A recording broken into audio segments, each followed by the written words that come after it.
સદગુરુ દેવની જય.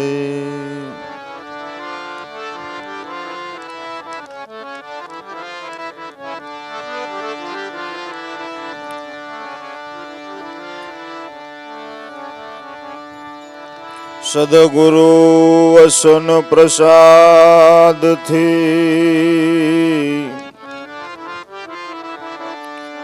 આનંદવો સવ થાય છે.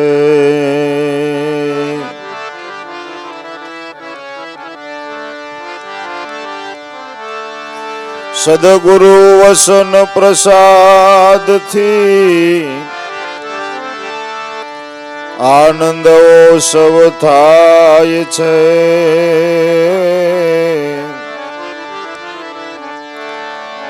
ધન્ય ધન્ય ઈ હંસને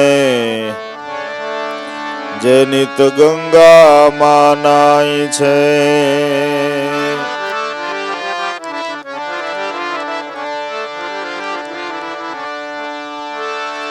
સદગુરુ મેં ન જાનત હું, સદગુरु मैं न जानत हूँ आप चरण महिमाय. प्रेम रूप में सब घट वसो, श्वासो श्वास निमाय. प्रेम रूप में सब घट वसो, श्वासो श्वास निमाय.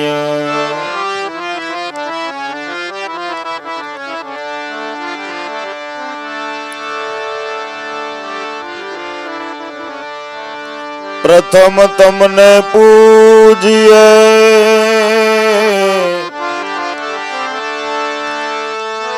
प्रथम तमने पूजिए, हरदम जोड़िए हाथ.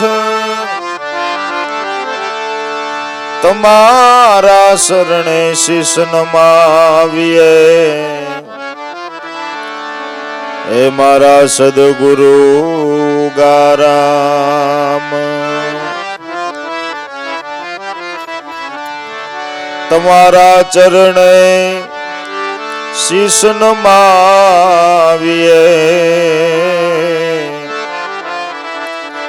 सदगुरु गाराम.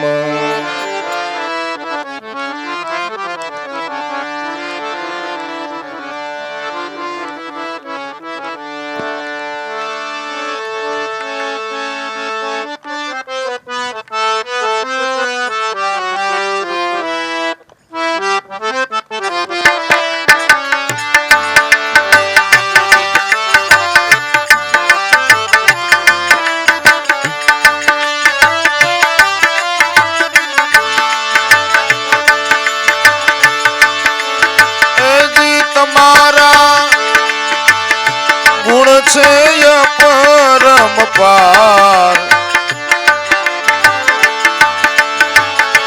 तुम्हारा गुण छे परम पार. गुरुजी ने वंदन वारंवार, ए गुरुजी ने वंदन वारंवार.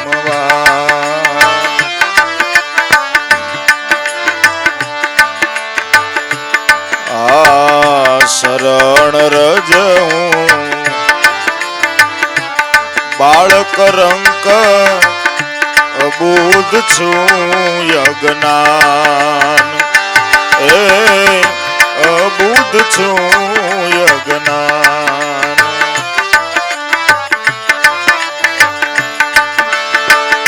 शरण रज हूँ बालक रंक अबूध छूं यज्ञान. ए अबूध छूं यज्ञान.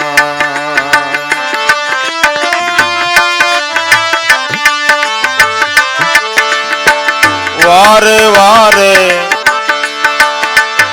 વિશ્વાસે તારે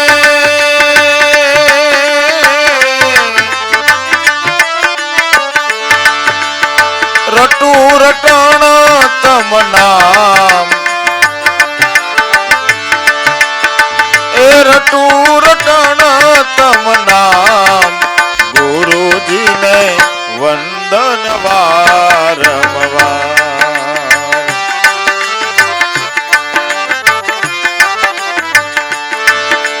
એ વારે વારે વિશ્વાસ તારે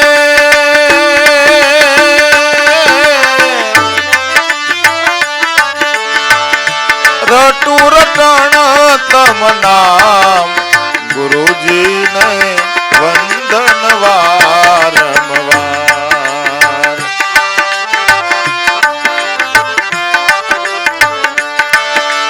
એ જી તમારા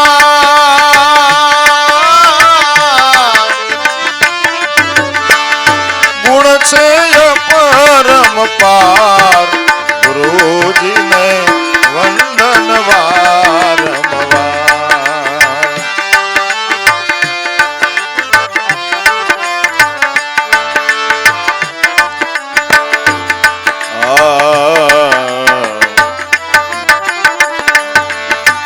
દ્રષ્ટિ તમારી છે દુઃખ ભંજન કરો દ્રષ્ટિ કીર્તાર અમ પર કરો દ્રષ્ટિ કીર્તાર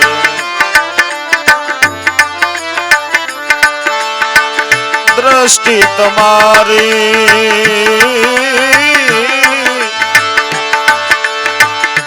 છે દુઃખ ભંજન વાલા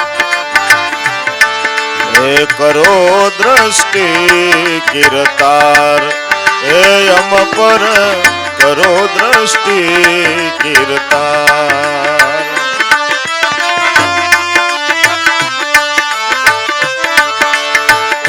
મળ વિક્ષેપને આવરણ મનના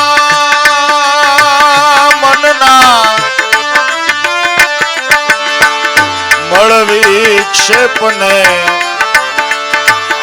આવરણ મનના સર્વ દોષ હરનાર એ વાલા સર્વ દોષ હરનાર ગુરુજી તમને વંદન વારંવાર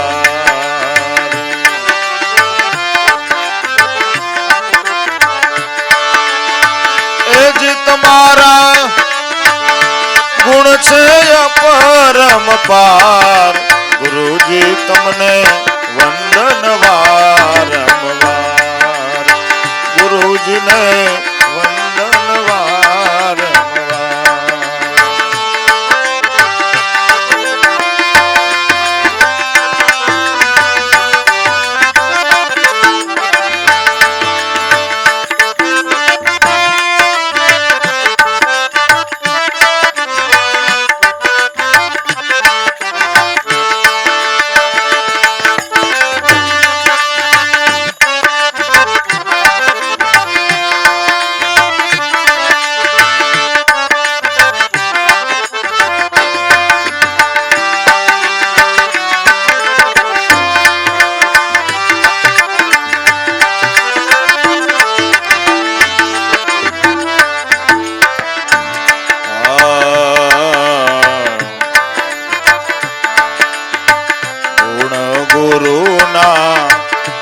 ગાવે ગુણીજન આનંદ નો નહીં પાર એ આનંદ નો નહીં પાર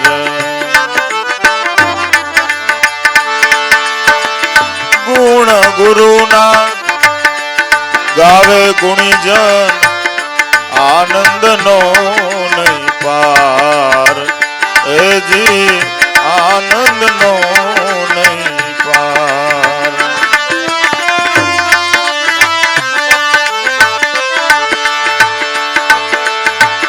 તન મન ધન થી સેવા કરતા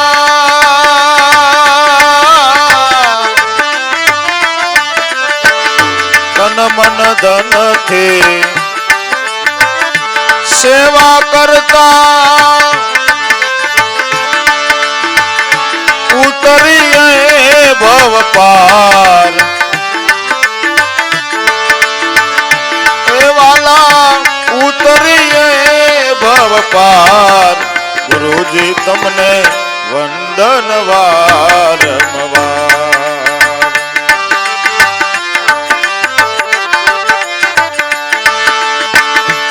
તમારા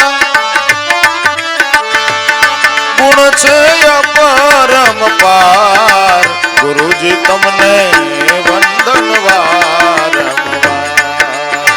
ગુરુજીને વંદન વારંવાર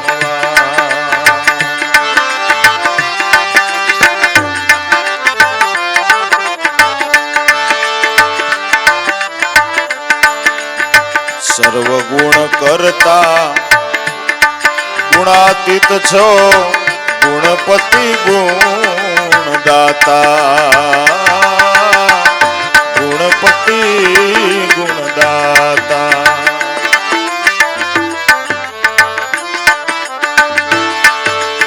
સર્વ ગુણ કરતા એ ગુણાતીત છો ગુણપતિ ગુણદાતા એ ગુણપતિ ગુણદાતા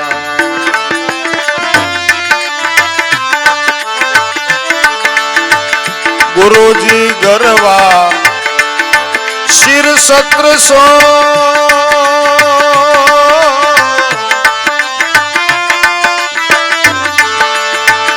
દાસ લાભુ ના આધાર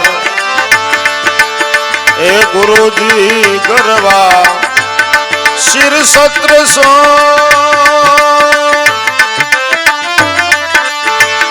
દાસ લાભુ ના આધાર ગુરુજી તમને વંદન વારંવાર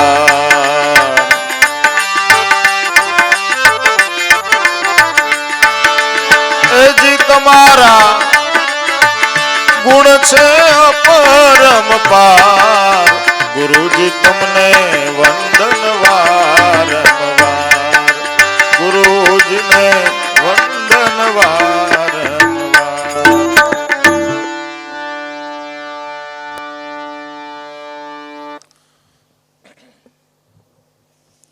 ભાઈએ વાત કરી એમ આદિ અનાદિ કાળથી ગુરુનો મહિમા ગવાતો આવ્યો છે ને ભાઈ અને ઉતરો ઉતર એમ સદગુરુનું સાનિધ્ય લઈ અને દરેક સંતો આપણા મહાપુરુષો ઋષિમુનિઓ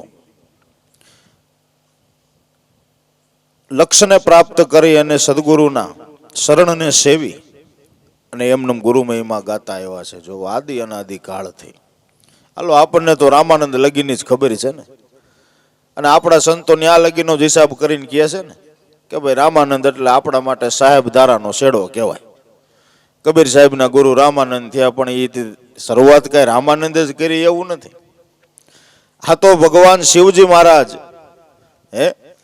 એના શરણમાંથી નીકળેલી આ સનાતન ધર્મની ધારા છે ભગવાન શિવજી મહારાજના શરણમાંથી એટલે એને દેવના દેવ મહાદેવ કહેવાય છે અને એમને ઉતરો ઉતર ન્યાથી આ સનાતન ધર્મની ધારા અવિરત હાલી આવે છે એટલે આપણે સનાતન ધર્મની જય બોલીએ છીએ સનાતન એટલે જૂનામાં જૂનું એનાથી જૂનું કાંઈ નહીં અને ધર્મથી જૂનું બીજું શું હોય કયો ઈશ્વરથી જૂનું જગતમાં બીજું શું હોય છે જ નહીં જૂનામાં જૂનો હોય તો ઈવડો એક છે બાકી નવું નવું નિર્માણ ઈવડો એ કર્યા રાખે બધું બેઠો બેઠો અને આપણને તમને કહું જો રમકડા દીધા રાખે ને આપણે રીમા કરવાના બાકી એને ઓળખી જાય ને જગતમાં એની બલિહારી છે આ બધા સંતો એને ઓળખી ગયા કે તું રમકડા ભલે દે પણ અમે ખાલી રમી અને આનંદ મેળવવા વાળા નથી અમારે તો તારા સ્વરૂપનો આનંદ લેવો છે એવા સંતો એના સ્વરૂપનો આનંદ લઈ ગયા જો હમણાં આ ખીરસરા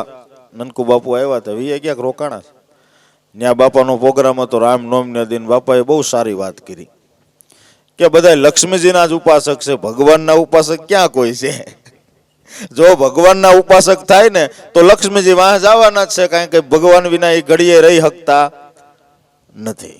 પણ હવે લક્ષ્મીના ઉપાસક થઈ ગયા એટલે એની જ તમને કહું માંગણી બધાય કરે, એટલે ભગવાન એમ વિચારે કે આ ઠીક, આ મારા ઘરવાળાને માગે છે ભલે જાય. બાકી ભગવાનના ઉપાસક તો જગતમાં સંતો થયા. જો નામના ઉપાસી બન્યા, સતનામના ઉપાસી સંતો. આઠે પોર ઉદાસી સંતો સતનામના ઉપાસી. મહાપુરુષો નામના ઉપાસી બન્યા, એની સાધના દરેક સંતો સાધ્યા છે. એટલે ઉત્તરો ઉત્તર એમ સનાતન ધર્મની ધારા આ બધી ચાલી આવે છે ભાઈ. આ કાંઈ નવું નથી.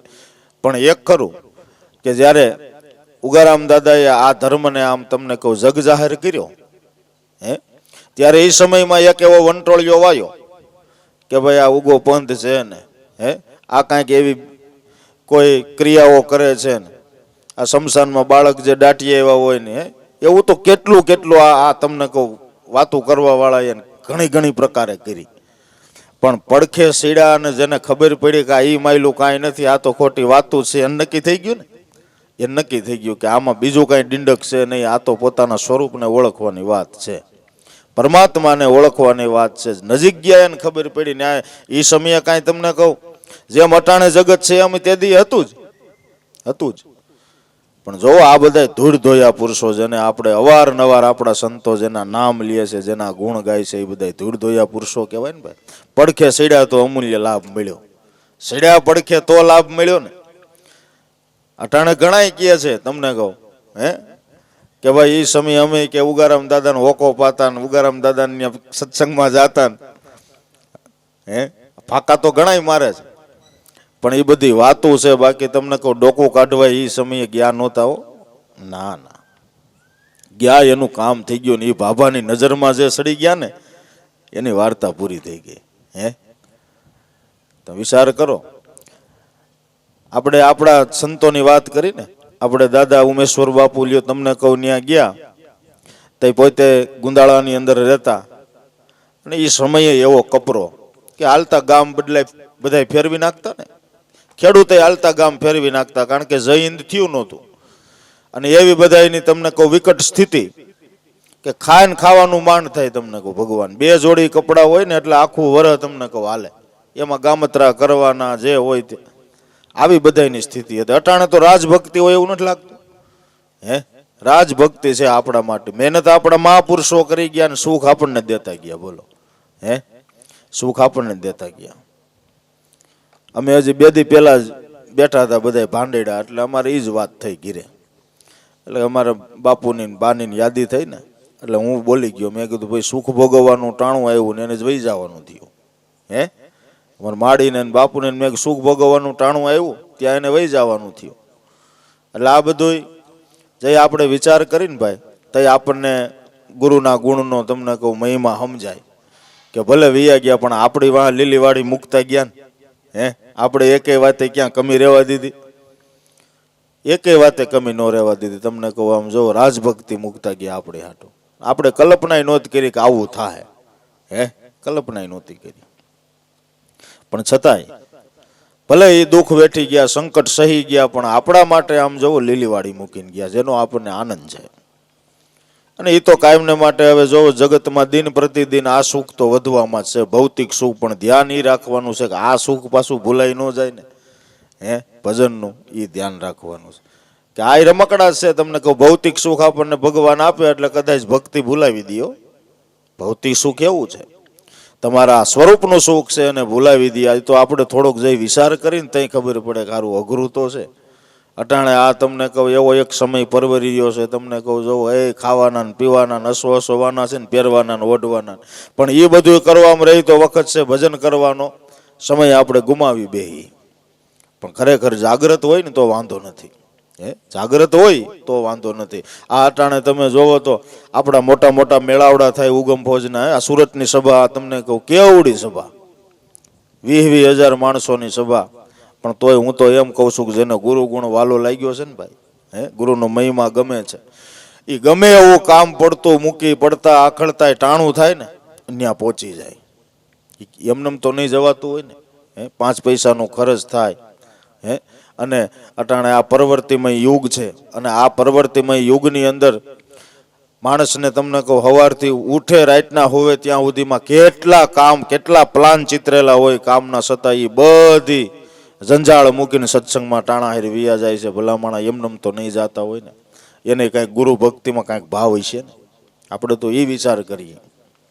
એટલે ધન્યવાદ છે ભાઈ એના ભાવને, એના ગુરુને, એના માતા પિતાને અને એને ધન્ય.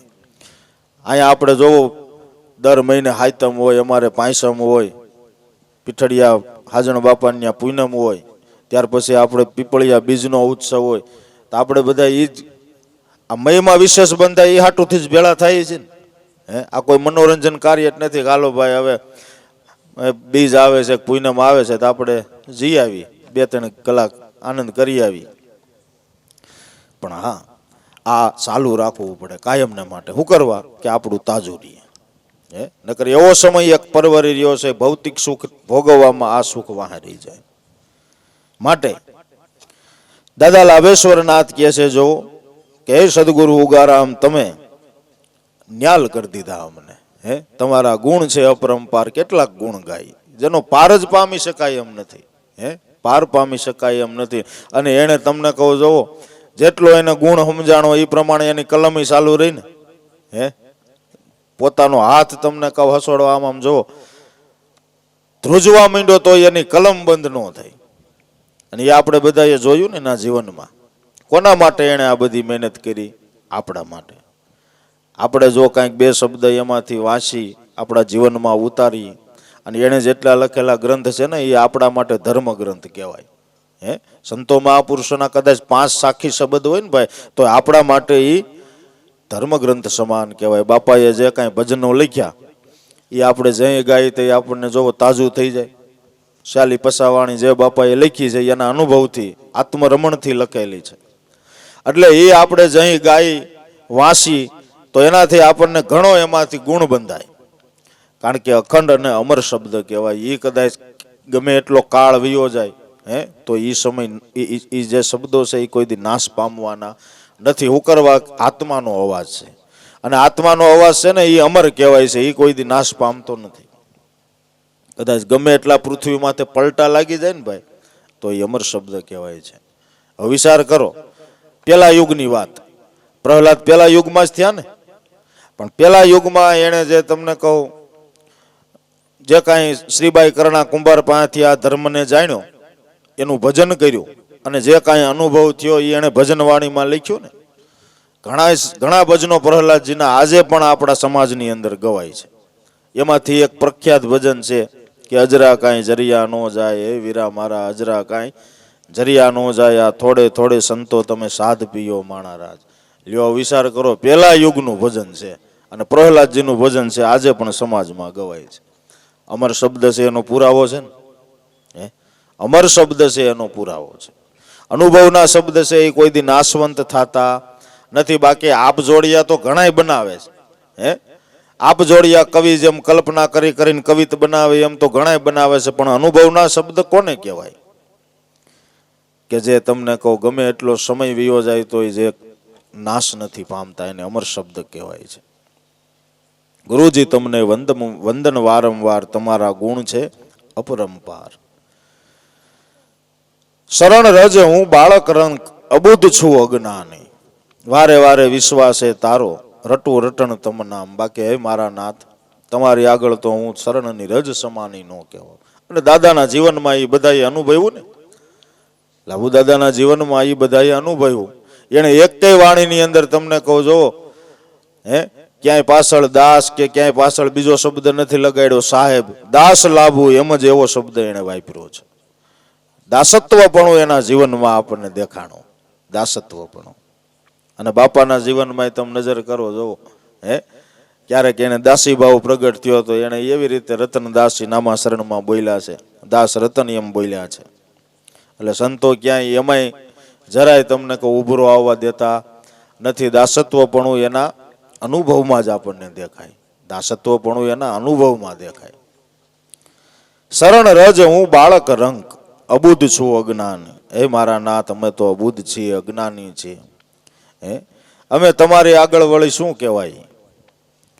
કાંઈ ન કહેવાય. તમારા શરણની રજ સમાન પણ ન કહેવાય. વારે વારે વિશ્વાસે તારો તમે વારે વારે આવીને અમારો ઉગારો કરો છો. હા, એકવાર જ આપણો ઉગારો ગુરુએ કર્યો એમ નહીં હો, વારે વારે ઉગારે છે. પણ ક્યાં? વિશ્વાસથી. આપણો વિશ્વાસ જ્યારે એવો અડગ બને, દ્રઢ બને, ત્યારે સદગુરુ આવી અને આપણો ઉગારો કરે છે. રટું રટણ તમ નામ, જે નામ છે એનું રટણ એ મહાપુરુષો આઠેય પોર અને રાત દિવસ કરી ગયા છે. એ વિશ્વાસે જ્યારે જ્યારે જેવી જરૂર પડે ત્યારે આવીને સદગુરુ એનો ઉગારો તો કરે, પણ એનું કામ હોત કરે. વિશ્વાસે તમે વિચાર કરો, જેના જેના કામ થયા એ સદગુરુના વિશ્વાસે નામ ભજનથી થયા છે ને. નામ ભજનથી અને વિશ્વાસે. નરસિંહ મહેતા પાસે કાંઈ બીજું નહોતી કોઈ એની પાસે તમને કહું સ્થાવર મિલકત, નહોતું કાંઈ બેંક બેલેન્સ. અને એનું સાપરું તમે જોવો તો એમાં નળિયા લબડતા હતા. આવી તો સ્થિતિ હતી એની. બદલવા ધોતી નહોતી. એક ધોતી પહેરી હોય તેમાં 18 તો થીગડા માર્યા હોય. માણકબાઈ જે હાડી પહેરતા કે એમાં કેટલાય થીગડા માર્યા હોય, કે મૂળ એનો કલર કેવો હોય એને ખબર નહોતી. આવી સ્થિતિ હતી, છતાંય ગુરુના વિશ્વાસે નામના ભજનથી જ્યારે જેવી જરૂર પડી ત્યાં આવીને ભગવાન એનું કામ કરી ગયા. આ ઇતિહાસ આપણને પુરાવો આપે છે ને, પુરાવો આપે છે. પણ એનું એક કાર્ય અટકવું હોય એવો દાખલો બતાવો. નહીં.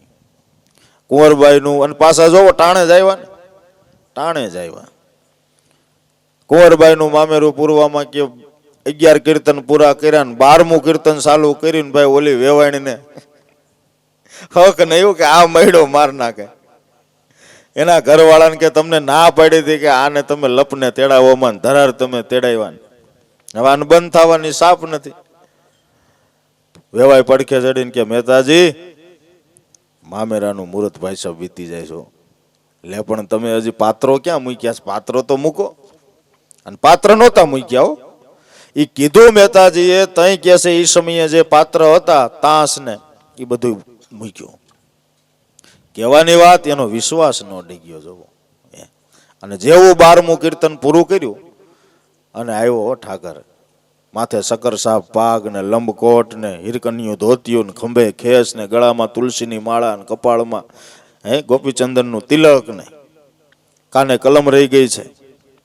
આવો ભગવાનનો વણિક વેશ અને અષ્ટપટરાણી સાથે એકો જોડીને આવ્યા. આવીને પેલા નરસિંહ મહેતાને મળ્યા બથ ભરીને. અને હળવેક દિન કાનમાં કીધું કે નરસિંહ થોડુંક મોડું થયું. ના ભાઈ કાંઈ મોડા નથી થયા. મારા આટું ક્યાં તમે કોઈ દી મોડા આવ્યા છો? ટાણે જ આવ્યા છો. ટાણે જ આવ્યા છો. વાત આપણે એ કરતા હતા કે કોઈ ભગત માટે એ જરાય વિલંબ કરતા નથી, જરાય મોડું કરતા નથી. જ્યારે જ્યારે જેવી જરૂર પડે ત્યારે આવીને કામ કરી જાય છે. પણ એ પાછો આપણને ગુણ બંધાવવો જોયો કે આ મારા ગુરુની દયાથી થયો છે. એ ગુણ આપણને બંધાવવો જોઈએ. નકર એની કળા એવી છે, જલ્દી આપણને કળવામાં આવે નહીં. દ્રષ્ટિ તમારી છે દુઃખ ભંજન, કરો દ્રષ્ટિ કીર્તાર. જો એની દ્રષ્ટિ જ દુઃખ ભંજન છે. અને એની દ્રષ્ટિથી કેટલાયના કામ થઈ ગયા ને. દ્રષ્ટિ માત્રથી એના કામ થઈ ગયા. જો અને દરેક ભક્ત હોય ને, આપણે બધા ગુરુના બાળક, એને જીવનમાં કાંઈક કાંઈક તો સદગુરુનો અનુભવ એને થયો જ હોય. કોઈને થોડો, કોઈને જાજો, પણ બધાની ઉપર, સર્વની ઉપર સદગુરુની ભાઈ કૃપા હરકી જ હોય. એમાં કાંઈ જરાય ભેદભાવ રાખતા નથી. પછી આપણે મનથી કદાચ કલ્પના એવી કરતા હોય તો એ આપણી ભૂલ છે. બાકી એને બધાની ઉપર સરખો જ ભાવ હોય, સમદ્રષ્ટિ જ હોય. એને કોઈ વાલોય નહીં, કોઈ દવલોય નહીં, બધાય હરખા. બધા એને હરખા. કાંઈ પૈસા વાળા હોય તો એને વધારે માન આપે ને નિર્ધનિયા હોય તો એને કાંઈ નો માન આપે, એવું કાંઈ નથી. સદગુરુ છે એ બધાને સમદ્રષ્ટિથી જોવે છે, બધાને હરખો જ પ્રેમ આપે છે. જેમ માં હોય એને 3-4 દીકરા દીકરીઓ હોય તો એમાં એને જરાય ભેદભાવ ન હોય. ગાંઠનું નાનું બાળક હોય ને એની માથે માને વધારે પ્રેમ હોય. એમ સદગુરુ એવા દયાળુ છે. કદાચ કોઈ નબળો ભગત હોય ને તો એની માથે એની વધારે રેમ દ્રષ્ટિ હોય. તો જ એનું નામ દીન દયાળુ કહેવાતું હોય ને. એનું નામ તો જ દીન દયાળુ કહેવાતું હોય ને. દ્રષ્ટિ તમારી છે દુઃખ ભંજન, કરો દ્રષ્ટિ કીર્તાર. મળ વિક્ષેપ અને આવરણ મનના વળી સર્વ દોષને હરનાર. મળ વિક્ષેપ અને આવરણને જે સદગુરુ મટાડી દે છે, વળી સર્વ દોષને ટાળી દે છે. જો આપણે કલ્પના ન કરી હોય કે આ મારો દોષ સદગુરુને ક્યાંથી ખબર પડી, પણ એ એને ટાળી દે. ગુણ ગુરુના ગાવે ગુણીજન આનંદનો નહીં પાર. જો જેને ગુણ બંધાણો એ ગુણીજન બન્યા. ગુણીજન બન્યા એમ નહીં, પણ જો એના જીવનમાં પણ એ ગુણની સાયા જોવામાં આવી. દાદાએ લાખા લોહીના આખ્યાનમાં ડોંઢ જ એવી વાળી છે ને, કે ધન ધન ધન જેને સદગુરુ મળ્યા, ધન્ય હો ધન્ય આ ધર્મ નિજાર. ગુણ ગાવે ગુણીજન સદાય, જેને વર્ણવી ગાવે મુનિજન વિસ્તાર. ગુણ ગાવે ગુણીજન સદાય. કાયમને માટે જે ગુણીજન બન્યા છે, પણ ગુણીજન શેનાથી બનાય? કે ગુણને જીવનમાં અપનાવે એનાથી ગુણીજન બનાય. અને ગુણીજન બન્યા પછી જ આગળ ગતિ થાય, તો એમાં મજા આવે. ગુણીજન બન્યા પછી એટલે તો મામદને ગાવું પડ્યું કે ગુણીજન ગોતી લેજો રે, પ્રગટ પિયુ રહ્યા તમ પાસે, પિયુ રહ્યા તમ પાસે, એ નથી જમીન કે આકાશે. ગુણીજન ગોતી લેજો, પ્રગટ પિયુ રહ્યા તમ પાસે. પહેલા તો ગુણીજન બનવું પડે. આપણે સત્સંગમાં જઈ, જે માણસ કોઈ દી સત્સંગમાં ન ગયો હોય, પહેલી જ વાર ગયો હોય ને, પહેલી જ વાર, એને પહેલા ગુણીજન બનવું પડે. પહેલા એની દ્રષ્ટિ છે ને એ ગુણિયલ હોવી જોઈએ. બાકી કાંઈક બીજું આમાં દેખાય ને તો બાજી બગડી જાય. ગુણ બંધાવો જોઈએ. આપણે નથી ઘણી વાર એવી આ બધી ઓમ સામાન્ય વાતો લાગે, પણ સામાન્ય વાતો નથી. ગુણીજન બનવા માટે આ બધી પરીક્ષાઓ છે. કોઈ માણસ પહેલી વાર આવ્યો હોય ને એટલે એને પહેલી તો નવાઈ એ લાગે કે આ માળા કે માણસ પગે લાગે. એને અસર જ લાગે, નવાઈ લાગે કે માણસ પગે લાગે. એ તો એવો જ વિચાર કરે ને, પણ હુકામ લાગે છે એ મુદ્દો જો તપાસે ને તો એને આગળ ગતિ થાય. બાકી ન્યાથી જો એ પાછો વળી ગયો તો ગયો, તો ગયો. બાકી જો એ એટલો તપાસ કરે કે આ એકાબીજાને પગે લાગવાનું કારણ શું છે, એ પૂછે તો પૂછે એને જવાબ મળે કે ભાઈ તમે એકાબીજાને પગે લાગો છો તેનું કારણ શું છે, એ જરા કયો નહીં. તો તરત જ કહી ને કે ભાઈ આપણા દરેકના દેહની અંદર આત્મા બિરાજે છે. પગે લાગીએ એટલે આપણે દેહને નમસ્કાર નથી કરતા, દેહની અંદર રહેવા વાળો ઈશ્વર છે ને એને નમસ્કાર થાય છે. અને નમવાનું કારણ પેલું એ છે કે આપણું દેહ અભિમાન ટળે. એ જ નમવાનું કારણ છે ને, કે કોઈ પણ માણસ એકાબીજાને આમ જરાક મસ્તક નમાવી બે હાથ જોડીને નમે એટલે એનાથી એનો અહંકાર ગળે, ગર્વ ગળે. બસ આ કારણ છે. બાકી ત્યાં પગે લાગી એટલે કાંઈ આપણે તમને કહું બીજું તેનું કોઈ કારણ છે ને, આવડું આ છે. ઘટઘટવાસી છે અવિનાશી, આને જાણ્યો ગુરુના દાસે. અવરને મન અટપટો ભારી, જેમ જળસર જળમાં છે, ગુણીજન ગોતી લેજો, પ્રગટ પિયુ રહ્યા તમ પાસે. જો ઘટે ઘટની અંદર એનો વાસ છે, વળી અવિનાશી સ્વરૂપે છે, જે કોઈ દી નાશ પામતો નથી. દેહ નાશ પામે પણ એ તો આબાદ છે, પણ એને જાણે કોણ? ગુરુના બાળક. જે ઝીણા બને, જે ગુરુના દાસ બન્યા, એને જ એ ઓળખી શકે. અવરને મન તો અટપટો ભારી, બીજાને તો આમાં તમને કહું અટપટું લાગે, કાંઈક નવું લાગે. એટલે આ બધી ઝીણી ઝીણી બાબતો છે, પણ જો એની ઉપર થોડુંક ચિંતવન કરે કોઈ નવો ભક્ત, તો એને એમાંથી ઘણો ગુણ બંધાય. અને ગુણ બંધાય તો જ ગુણીજન બનાય, ત્યાં સુધી ગુણીજન બનાતું નથી. ગુણ ગોવિંદ ગુરુના ગાવે ગુણીજન આનંદનો નહીં પાર. પછી એને જે આનંદ પ્રગટ થાય ને એ અવર્ણનીય છે, એનું વર્ણન થાય નહીં. ગુણ ગુરુના ગાવે ગુણીજન આનંદનો નહીં પાર, તન મન ધનથી સેવા કરતા ઉતરીએ ભવ પાર. તન મન ધનથી જે ગુણીજન બન્યા છે એ સેવા ભક્તિનો ભેખ લે છે. જુઓ, અને દરેક સંતોએ સેવા ભક્તિનો ભેખ જીવનમાં લીધો છો. એમને કોઈને કોઈ પદવી મળતી નથી. આપણે વેલનાથના આખ્યાનમાં ઘણી વાર સાંભળ્યું છે ને કે વાઘનાથ પાસે દીક્ષાની માગણી કરી એટલે વાઘનાથે શું કીધું? આ એની પરીક્ષા હતી વેલનાથની, કે હું કહું એમ કરીશ કે ગુરુદેવ આજ્ઞા કરો કે તારે 12 વર્ષ સુધી સેવાનો ભેખ લેવાનો, બોલ કબૂલ છે તને? તો એને એમ ન કીધું કે ઓહો ગુરુ મહારાજ 12 વર્ષ કેદી 12 વર્ષ જાય, એમ ન કીધું. શું કીધું? ગુરુદેવ આજ્ઞા કરો, જે સેવા હોય એ કયો. કે આ ગિરનારની અંદર ખૂણે ખાસરે જ્યાં જ્યાં સાધુ સંત રહે છે, ભજન કરે છે, એમાં કેટલાયને ટાણે ખાવા જડતું નથી, કેટલાયને પાણી જડતું નથી, કેટલાયને શિયાળો હોય તો ઓઢવા જડતું નથી વસ્ત્ર. એ બધી વસ્તુ તારે એને ત્યાં પુગાડવાની છે. બોલ, આ તારી 12 વર્ષની સેવા તને કબૂલ હોય તો આ પાડી. તરત જ કીધું આજ્ઞા કરો. અને વાઘનાથજી મહારાજે 12 વર્ષનો આ ભેખ પહેરાવ્યો ભાઈ સેવાનો, અને 12 વર્ષની સેવા એને જો પકાવી લીધી. અને એના ફળ સ્વરૂપે વાઘનાથજી મહારાજે એને ધર્મની ઓળખાણ કરાવી. વિજયાદશમીનો તહેવાર, અને એ દિવસે કે 12 વર્ષ પૂરા કરીને વાઘનાથજી મહારાજની ગુફાએ આવ્યા. વાઘનાથજી મહારાજ પોતે અપંગ હતા, કમર એની ભાંગી ગયેલી હતી, એટલે વાઘની જેમ હાલતા, એટલે એનું નામ વાઘનાથજી મહારાજ એના ગુરુએ પાડેલું. અને 2 હાથ ને 2 પગે એવી રીતે હાલતા, અપંગ હતા, ગઢપણ હતું. એમાં 12 વર્ષ આને સેવા ભક્તિનો ભેખ આપ્યો, ને પછી કે વિજયાદશમીનો તહેવાર હતો, મેળો હતો, તે આવ્યા વાઘનાથજી મહારાજની ગુફાએ. અને પછી કીધું કે ગુરુદેવ ઓળખ્યો મને કે વેલો કે નહીં? ગુરુ એને જેને એકવાર જોઈ લે ને ભાઈ, વાર્તા પૂરી થઈ ગઈ. એ પછી કોઈ દી ભૂલે. આપણે કદાચ ભૂલી જાય ગુરુને, બાકી ગુરુ આપણને કોઈ દી ભૂલે નહીં. પછી કે એને આ દીક્ષા આપી જો, અને 10મું નામ ઓળખાયું, એટલે કે 10મો નાથ બનાવ્યો. 10મો નાથ બનાવી પોતે. એ સમયે પાછો જો વાંધો ઉપાડ્યો હતો, નવનાથ માયલા જે હતા ને, એ લોકોએ વાંધો હોત ઉપાડ્યો હતો કે ભાઈ નવનાથ છે, તમે આ 10મો નાથ વેલાને કેમ કયો છો? કે ભાઈ કઈ રીતે કહી છે એ તો જાણો તમે. 10મું નામ છે નવદા ભક્તિની ઉપર, એની ઓળખાણ કરાવી, એટલે એ 10મો નાથ કહેવાય છે. એટલે સમાધાન થઈ ગયું. કારણ કે ભાઈ આ તો તમને કહું, અટાણે તો એવો સમય છે, એમાં બહુ ધ્યાન રાખ્યા જેવું છે. સાધુ સમાજમાં તમને કહું, અખાડામાં ગયા હોય તો કેમ ને કેવી રીતે વર્તન કરવું ને બધું શીખવું પડે. બધા જ્ઞાની જ થઈ ગયા છે. હા એમ. પણ સદગુરુની દયા હોય ને તો આપણામાં જો એનું સમાધાન કરાવવાની શક્તિ સદગુરુ આપે.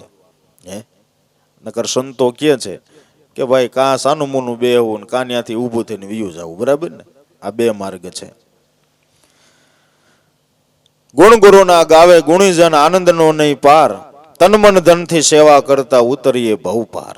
બસ તન મન ધનથી સેવા કરી લઈ એટલે આપણે આપણું કામ સફળ થઈ જાય, ભવ પાર થઈ જવાય એવું છે. છેલ્લે દાદા કહે છે કે સર્વગુણ કરતા ગુણાતીત છો. સર્વગુણ કરતા, કારણ કે ગુણના સ્વામીજી છે. બધાય સર્વગુણનો સ્વામી હોય તો આપણા સદગુરુ છો ભાઈ. સર્વગુણ કરતા ગુણાતીત છો, ગુણપતિ ગુણદાતા, એને જ ગણપતિ કીધા છે. અને આપણને ક્યાંય આપણા ગુરુએ ઉપદેશ આપ્યો તો એમ કીધું તું કે તું ગોખલા મેં ગણપતિની મૂર્તિ મૂકજે, એવું કંઈક શીખવાડ્યું આપણને? નહીં. સમાધાન બધું આપણને ગુરુના શરણમાં આપણા ગુરુએ કરી દીધું છે. થાતું હોય તો, સમાધાન થાતું હોય તો. પણ હજી તમને કહું, ઘણી જગ્યાએ આપણે જાય ને તો આપણા સંતોના ફોટા હોય ને ગોખલો આખો ભર્યો હોય, તો આપણને એમ થાય ભાઈ જમાવટ છે. કંકોત્રી આપણને મોકલે, કંકોત્રી વાંચીને તો એમાં 4 જણાની કૃપા ભેળી થાય ને તે છોકરો પૈણતો હોય. આવું બધું હાલે છો. બાકી સમાધાન વાળા તમે સાવણો મારો ને 5% જ નીકળે. 5% જ નીકળે ગુરુની કૃપાથી. એટલે વાર્તા પૂરી થઈ ગઈ. બીજું ને એમાં ન આવે. એટલે સર્વગુણ કરતા ગુણાતીત છો, ગુણપતિ ગુણના દાતા, ગુરુજી ગરવા શિર છત્ર છો, દાસ લાભુના આધાર. ગુરુજી ગરવા શિર છત્ર છો. જેને ગુરુની તમને કહું છત્ર સાયા મળી હોય ને એની માથે જે તમને કહું સાયા કૃપાનું છત્ર ઢળતું હોય, એને શું ઘટે? કાંઈ ન ઘટે. એટલે આપણા સંતો વારે વારે કહે છે કાં ભક્તિ છત્રપતિની ને કાં ખબરપતિની. આપણને છત્રપતિ મહાપુરુષો મળ્યા છે, જેનું તમને કહું જો છત્ર ઢળતું હોય, એની સાયાની અંદર આપણને કાયમને માટે આનંદ મળતો હોય, એવા છત્રપતિ મહાપુરુષો આપણને મળ્યા છે. ગુરુજી ગરવા શિર છત્ર છો, દાસ લાભુના આધાર. દાસ લાભુ કે અમારે તમારો આધાર છે. અને ખરેખર સદગુરુનો જેને આધાર હોય ને ભાઈ, એને પછી બીજા આધારની બહુ જરૂર રહેતી નથી. બાપાએ ભજનમાં ગાયું કે મારે એક તમારો આધાર, હે સદગુરુ તમે છો તારણહાર. તમારી વાલા કૃપા તણો નહીં પાર, સદગુરુ તમે છો તારણહાર. આ યવનીમાં ઘાટ ઘડીને શોભા ખૂબ વધારી, તમે જ સર્વના સર્જનહાર, હે સદગુરુ તમે છો તારણહાર. તમે જ બધાયના સર્જનહાર છો અને તમે જ આ બધું સર્જન કર્યું છે. સર્જનનો સર્જનહાર હોય તો સદગુરુ છે ને ભાઈ. હે માણસ તમને કહું બીમાર પડે, હવે તમને કહું એને એમ લાગે કે હવે કાંઈ હું રહે નહીં, એટલે આપણે એને છોકરા હોય એને હારા હારા સર્જન પાસે લઈ જાય ને, અને એમ કે સાહેબ અમારા બાપુજીને ગમે એમ કરીને તમે હાજા કરી દેજો. એટલે એ શું કે ભાઈ જો અમારાથી બનતી કોશિશ અમે કરીએ, બાકી ઈશ્વરના હાથની વાત છે. એ એમ કહી દે છે ને, હે એ એમ કહી દે છે કે અમે તો સર્જન છે પણ ઓલો સર્જનહાર છે, એના હાથની વાત છે, અમે તો બનતી કોશિશ કરીએ. તમે છો સર્વના સર્જનહાર, હે સદગુરુ તમે છો તારણહાર. આ નાના મોટા ઘાટ ઘડીને સર્વમાં છો વસનારા. આ નાના મોટા ઘાટ બધા એ મારા નાથ તમે જ બનાવેલા છે. અને એમ જ છે, જે કાંઈ આપણે તમે કહો આંખથી જોઈ એ બધા ઘાટ એને બનાવેલા છે. મનુષ્યના ઘાટ તો એને બનાવેલા છે, પણ લક્ષો રાશિના જીવના ઘાટ એને બનાવેલા છે. એ બધી કુદરતની જ રચના છે ને ભાઈ. વળી બધાની અંદર એનો વાસ છે. તમે આ તંત્ર ચલાવનાર માત્ર મનુષ્ય દેહ બનાવે એમ નહીં, પણ બધાને એ ચલાવનાર પરમાત્મા છે. અંદર બેઠો બેઠો ડ્રાઇવિંગ તો ઈવડો એ જ કરે છે. આ દેહરૂપી ગાડીને હાકે છે કોણ? અંદર બેઠો બેઠો આપણા સદગુરુ હાકે છે. સર્વના જે તમને કહું રક્ષક છે. વળી ઉમેશ્વર આત્મ સ્વરૂપ છો વાલા, ઘટોઘટમાં વસનારા. સર્વવ્યાપી સ્વરૂપ તમારું અનુભવે ઓળખાય. સર્વવ્યાપી સ્વરૂપ છે. જોવો દરેકના ઘટની અંદર એ સોહમ શબ્દ રૂપે ગાજી રહ્યો છે, અને અટાણે સર્વના ઘટની અંદર એ બેઠા છે. એટલે સર્વવ્યાપી સ્વરૂપ છે. માત્ર આટલા પૂરતું જ એમ નહીં, આખા વિશ્વને વ્યાપી રહેલું એ તત્વ હોય તો આપણા ગુરુ સ્વરૂપે છે. સર્વવ્યાપી સ્વરૂપ તમારું અનુભવે ઓળખાય. આ અનુભવમાં જ્યારે વાત આવે ને ત્યાં એનો ખ્યાલ આવે. ગુરુદેવ આ ભાન કરાવનાર, અને ગુરુ આપણને આ ભાન કરાવે છે ને, આ ભાન કરાવે છે. છેલ્લે કીધું કે ઉમેશ્વર આત્મ સ્વરૂપ છો વાલા, ઘટોઘટમાં વસનારા. દાસ રતન તો ધ્યાન ધરનાર. બાપા કે મારા સદગુરુ ઉમેશ્વર રામે મને આ ઓળખાણ કરાવી અને આ ધ્યાન બતાવ્યું. બસ એ ધ્યાન કાયમને માટે આપણે ધરીએ અને એનો આનંદ મળતો રહીએ. સંતોએ આ જ ગુરુ શરણે કાયમને માટે માગણી કરેલી છે, અને ગુરુ શરણે કાયમને માટે આ જ ભાવ રાખ્યો છે. બસ આપણા ગુરુ એ ભાવ રાખ્યો છે તો આપણે એ ભાવથી કાયમને માટે વળગી રહીએ, એટલે આનંદ મંગલ. એટલે હવે વિશેષ કાંઈ વાત નહીં કરતા. હવે આપણે આજ 30 તારીખ તો વહી ગઈ, સવારે 1 તારીખ અને પરમદી 2 તારીખ, એટલે 2 દિવસ જ આપણે માત્ર મહોત્સવ આડા બાકી છે. તો બધાય ભગવાનોને મારી વિનંતી અરજ કે બધાય મહોત્સવની અંદર આવજો, અને આપણે સૌ સાથે મળી અને ગુરુગુણ ગાઈશું, અને બધાય સંતો પધારે એના દર્શન એની સેવાનો આપણે બધાય લાભ લઈ. એટલે બધાય ભાવપ્રેમથી પધારીજો. કાલે પીઠળિયા પૂનમ છે, જેને જવું પડે હોય એ જાયજો, અને બાકી બધાય કાલે પધારજો.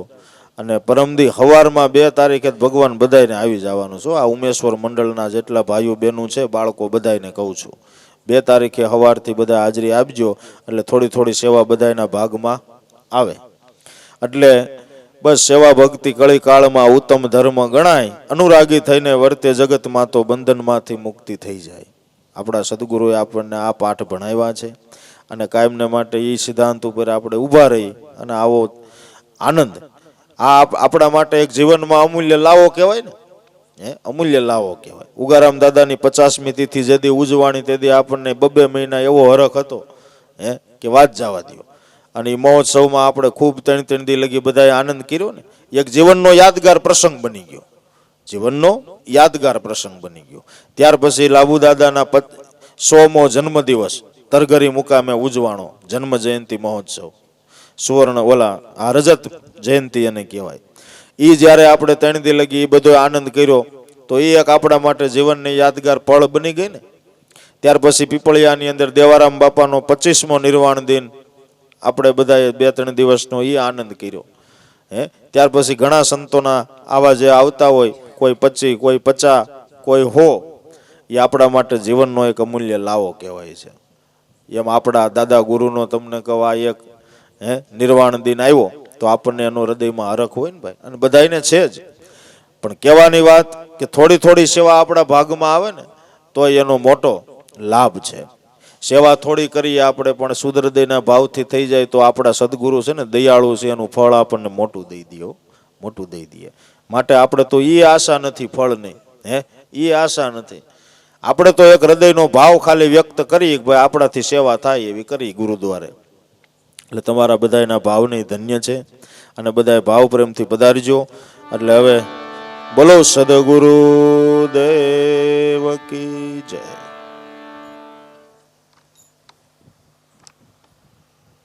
બોલો સદગુરુ દેવની જય, ઉમેશ્વર સાહેબની જય, મિળલબા માતની જય, રત્નેશ્વર સાહેબની જય, શાંતાબા માતની જય, મોડુરામ બાપાની જય, જાનુબા માતની જય. બાપા એક ટૂંકો એવો દાદાનો પ્રસંગ છે, એ તમારા માટે રજૂ કરું. મને યાદ આવી ગયો હતો, સમજ્યા? નાનો એવો ટૂંકો એવો છે, પછી મને મારો કોઈ અનુભવ નથી ને બીજી હું કાંઈ વાત કરી શકું એમ નથી. સાહેબે ગાયું ને કે ભક્તિનો માર્ગ એ સુરવીરનું કામ છે, કાયર તો આઘા પાછા થાય છે. એટલે બાપા એવો બાપાનો ભાવ એવો સુરવીર જેવો હતો, સમજ્યા? જ્યારે અમારા પીઠળિયાની અંદર નાથા બાપા હતા ને, નાથા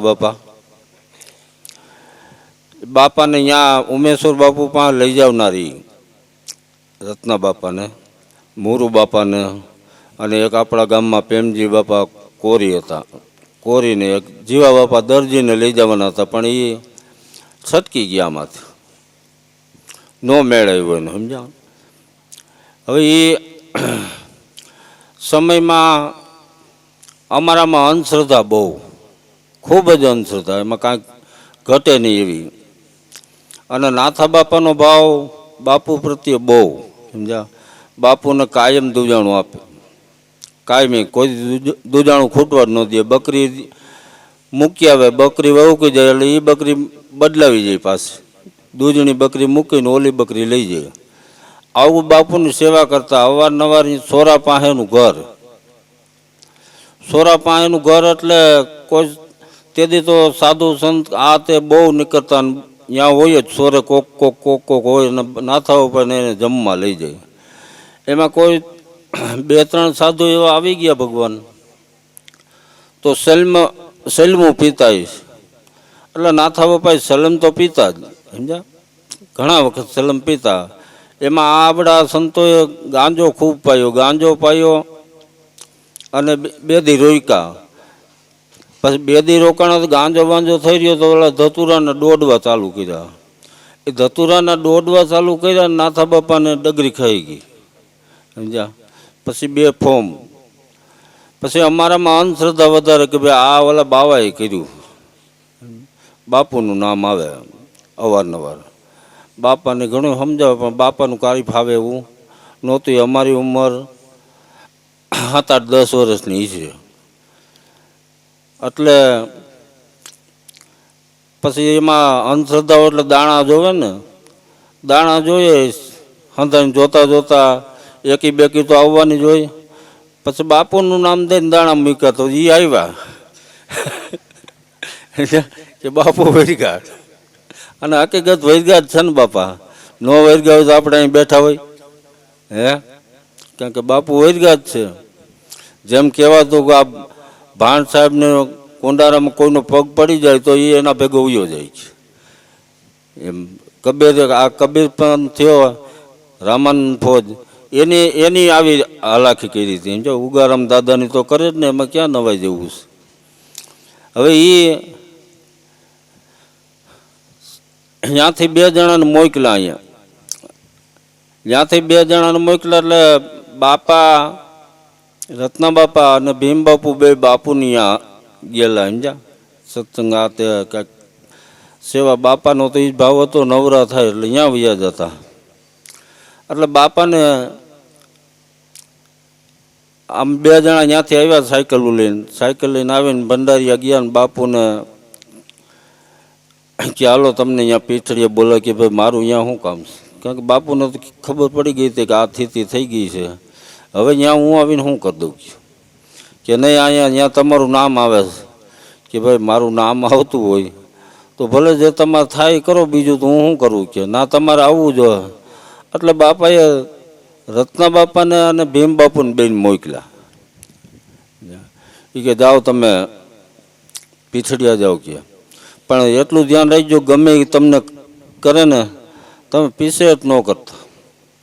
બાપાએ ગાંઠ વાળ લીધી હો, બાપાએ ગાંઠ વાળ લીધી અને એને ઘરમાં પૂરી રાખવા. અને નાથા બાપા કોઈ સાધારણ વ્યક્તિ નહીં સમજ્યા. ગમે એવો લોટ ખાનનો દીકરો હોય ને એને ઉલારી નાખે. આવી સ્થિતિના માણસ નબળા નહીં પોતે કે એને બથું લેતા તો એને બથમાં કોઈ આમતું નહીં આપણા પીછડિયાની અંદર હો. આવા બરુકા બોવે. હવે એમાં એને 10-15 જણાએ પકડીને ઘરમાં પૂરી દીધા. ઘરમાં પૂરી દીધા તો ઘરમાં ધબધબટી બોલાવે પણ ખોલ્યા નહીં. તેથી કાંઈક કમાડ બમાડ હારા આવતા છે. પછી બાપાની ત્યાં ગયા. બાપાને સાયકલ લઈને એને ભીમ બાપુ બે સાયકલ લઈને ત્યાં આવ્યા કે ભાઈ ખોલો અંદર. અરે કે ખોલ્યા હારા વાત ન રહ્યા. બાપા કે હું કહું છું તમે તારે ખોલો, અમારું કામ જે હોય બાપુનું કાંઈ પણ આમાં હોય તો અમને દેખાડો કે તમારા શું છે એ અમને નક્કી થાય કે. એટલે કે ખોલ્યા હારા વાત નહીં કે અમે કહીશ તમે તારે ખોલો કાંઈ ન થાય કે. એટલે ખોલ્યું એટલે બાપાનો તો સ્વભાવ એવો હતો કે પરબારા નાથા બાપાને પગમાં પડી ગયો ગોઠલી વરીને સમજા. નાથા બાપા જય ગુરુદેવ જય ગુરુદેવ. હા આવ્યો કેમ છે કે એમ કરીને થાપો માર્યો ને. મજા કે હું તમારો ગુરુભાઈ છું કે હા હા ગુરુભાઈ છું, જોવા દે તારો હાથ. બાપાએ હાથ લાંબો કર્યો. હાથ લાંબો કર્યો એટલે આવી રીતે આમ સાંભળી ખેંચી બાપાની. ખેંચીને આમ હલાવે ખૂબ. હલાવીને પછી કાંટા પીન હતી, કાંટા પીન લઈ અને ભરાવી. આમ ભરાવી એટલે તો લોહી નીકળવાના જ છે. લોહી ખેખાણ બાપાનો હાથ થઈ ગયો. પછી આમાં આટા ચડાવ્યા. આમ આટા ચડાવીને મેળવીને તોડ નાખી સાંભળી. આ સાંભળી તોડ નાખી એટલે લોહી નીકળ્યું. એટલે લઈને સાંડલો કર્યો. બાપાને કર્યો, પોતે કર્યો અને ભીમ બાપુને કર્યો. આ ત્રણેય સાંડલા કરી. તેથી અમારી ઉંમર નાની એટલે અમે આમ વૈશમાં કરીને જોવા ગયેલા સમજ્યા. અને બાપાએ અવારનવાર ઘણા વખત આ વાતને કરતા કે આવું સહન કરવું ને બહુ અઘરું. એટલે મળીને થઈને આ હંધુ લોહી ખેખાણ કરી નાખ્યું. પછી કે હવે ભીમા તું આવ તારો વારો. એટલે ભીમ બાપુ કે આ ભગત કાંઈ વાંધો નહીં મારો વારો, હું જરાક પેશાબ પાણી જાઉં. હા જે હાલ જલ્દી આવી જાય પાછો. બાપા ત્યાં નાથા બાપાને પૈગા લાગી. આ ભીમ બાપુ એમણે વયા ગયા. બાપા નાથા બાપાને પૈગા લાગી અને વયા ગયા. પછી વાંથી કમાડ દઈ દીધું. કમાડ દઈ દીધું એટલે બાપાને એકદમ મેં પૂછ્યું હતું આ વાતને સમજ્યા. મેં બાપા આ વાત આવી બનેલું તમારે તો કે હા ભાઈ એવું બન્યું હતું કે. પણ તો ધન્યવાદ કેને દીધું ભીમ બાપુનો બાપાએ. એ કે ધન્યવાદ તો ભીમ બાપુને કે, કારણ કે અમને ગાયરું એટલી કાઢી હતી એની કે ત્યાં ગયા ને એટલે ગાયરું એટલી કાઢી. પણ ભીમ બાપુ એક શબ્દ ન બોલ્યા ને કે મને એ મજા આવી છે. ન કે જો ભીમ બાપુ કાંઈક બોલે ને તો ભીમ બાપુ કોઈનું સહન ન કરતા. ગમે એ હોય ને ભીમ બાપુ સહન ન કરતા. આ ભીમ બાપુએ સહન કરી લીધું ને કે એ મારા ગુરુની કૃપા આવી છે કે નકર આ ભીમ બાપુ સહન કરે જ નહીં કોઈનું. એ વયા એવા બાપુને આ બાપા આવી વાત ઘણી વખત બાપા પાસે મેં સાંભળેલી, અમારા મુરુ બાપા પાસે વાત સાંભળેલી કે ભાઈ આવી સ્થિતિ કરી તો પીછેહટ ન કરી સમજ્યા. ભક્તિનો માર્ગ છે સુરવીરનો, કાયરના આમાં કામ નથી. ગુરુ માટે જો એ આટલું દેવા તૈયાર હતા તેને માથું દેવું શું નડે. અટાણ ડૉક્ટર અમને કહે બીડી મૂકી દો કે સાહેબ એ રહેવા દો, તમારે માથું જોતું લઈ લ્યો. આ બીડીને ઠૂઠું મૂકતા નથી, એ માથું દઈ દે. વાતમાં શું માલ છે?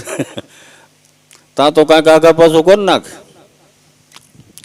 એટલે બાપા સંતોનો આવા કામ કર્યા છે, સંતોએ આવું સહન કર્યું છે. અને કાલ છે પૂનમ, ભગવાન બધાય પધારજો. આવી અમારી ભાવભર્યું આમંત્રણ છે ને અમારા તમારા શરણના દાસ છે ને અમને આવો સેવાનો લાભ આપજો. ને બાપાએ આપ્યો હો આ લાભ, કેવો આપ્યો જો 14 રાખી એટલે પૂનમને દે આ બધા ભગવાનો આવી શકે ને એવો લાભ આપ્યો છે. ને ઉનાળાનું ટાણો વેકેશન પડ્યા હોય, કોક વખતે નહીં પડ્યું હોય, આજ વખતે એવું લાગે છે કે નહીં પડ્યું હોય એવું, પણ એટલે મારા માટે તો ખૂબ દયા કરી છે. બોલો સદગુરુદેવની જય.